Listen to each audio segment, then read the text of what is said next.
మెట్టినింటికి వెళ్ళినటువంటి అమ్మాయి ఎంతో చక్కగా ఒబ్బిడిగా వారిలో కలిసిపోయి వారి కుటుంబానికి తగినట్లుగా ఉంటూ అటు అత్తవారింటికి మంచి పేరు గనక తెచ్చిపెడుతూ ఉంటే వాళ్ళ పెంపకం ఎంత గొప్పగా ఉన్నది, ఎంతటి సంస్కారాన్ని నీకు నేర్పించారు అని చెప్పి ఈ అమ్మాయి యొక్క ప్రవర్తన వల్ల వాళ్ళ తల్లిదండ్రుల్ని కూడా పొగుడుతారు, నమస్కరిస్తారు.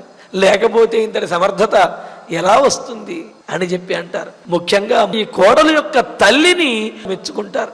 సహజంగా సంతానంలో ఈ వ్యవహారాలు వీటిల్లోనూ అదేవిధంగా వారు చూపించేటువంటి ప్రవర్తనలో కూడా కూతురు తల్లిని, కొడుకేమో తండ్రిని కూడా అనుసరిస్తారు అని చెప్పి మనకు శాస్త్రం చెబుతున్నది. అందుకని కోడలు కనుక చక్కటి సంస్కారంతో కనుక ఉన్నట్లయితే అప్పుడు ఆ కోడల యొక్క తల్లిని చాలా గొప్పగా గౌరవిస్తారు, వారి వంశాన్ని కూడా కీర్తిస్తారు.